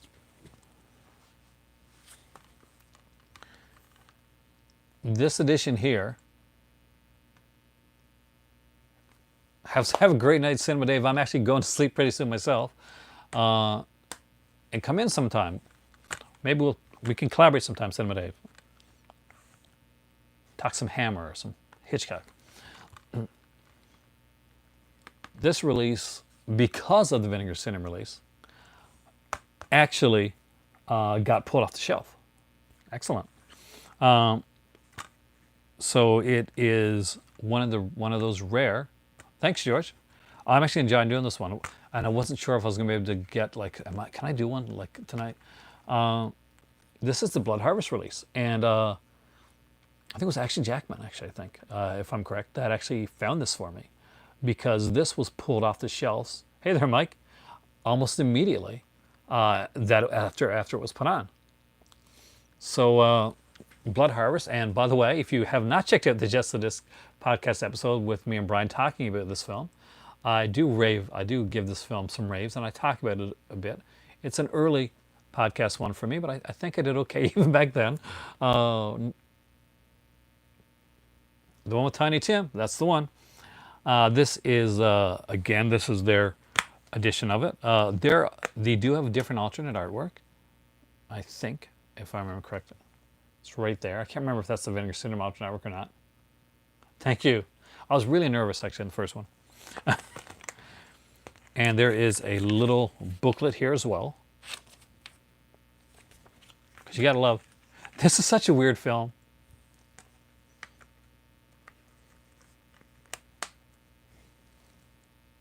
Just my opinion, it's only an opinion. I'm getting nervous, bro. Kubrick, getting nervous. Welcome back. So this has like a Tiny Tim at Niagara Falls interview where he literally, it's kind of a neat little interview because he gives it the director's phone number on the interview. I'm not joking, he does. There's actually like a rap party where Tiny Tim performs as well.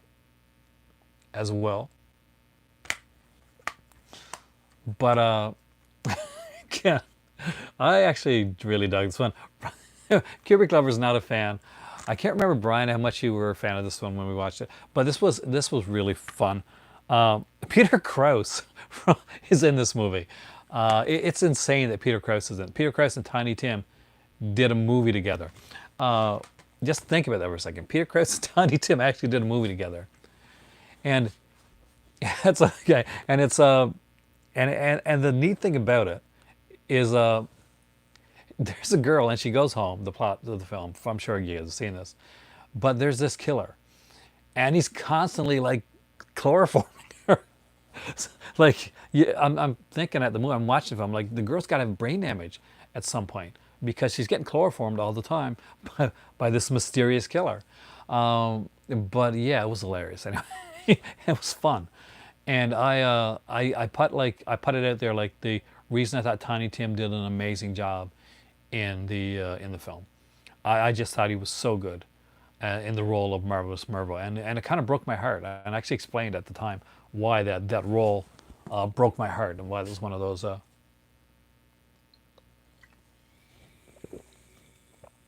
It was really such a strange presence, and he really kind of played into that. I remember there was I was watching, was it on The Tonight Show? Like he got married on The Tonight Show once with this girl. Like they were a strange couple, And you know, Tiny Tim got a resurgence with the Insidious films. You know, it was the Conjuring films. I think it was Insidious, right? When they showed the tiptoe through the tulips thing. Well, actually, Peter Krause was probably saying, "Thank God I'm in a movie" at that point. But because you know, you got to remember at that time, you know, Peter Krause hadn't done the show, the 6 Feet Under, so he was a newbie.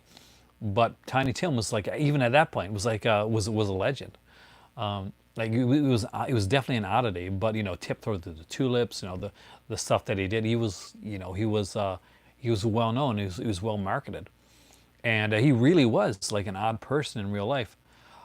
Can you imagine sitting down and like having an interview between, like, he's passed on now unfortunately, with Tiny Tim and like John Waters and a couple other people, like just chatting together?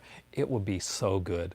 Kim Newman, put Kim Newman in there as well, and like have them all chat, because that to me, guys, that's a fantastic one.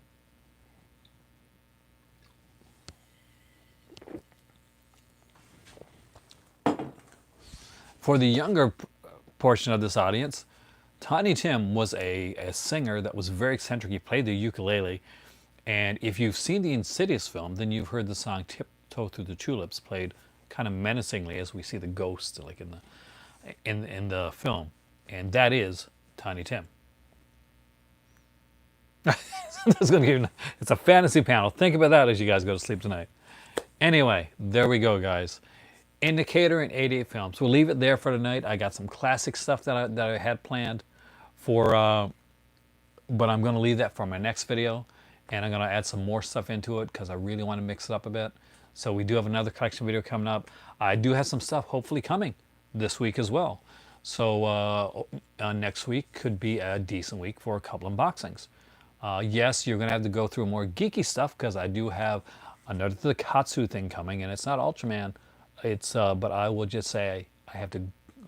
Hopefully by Wednesday, I'll go get it, so you can figure out what it is. But I have a couple other things coming as well that you guys will enjoy. Thank you, Chris. You all rock. I am Aaron. This is my movie library. You guys are the call to cinema. I had an amazing, amazing day talking to you guys. Amazing night talking to you guys. And hopefully, hey, Pinga, you came right as we're going. Come back for the next one, man. Have a great evening, and I will see you soon because I desperately need tea. 122 minutes. We did a good one, guys.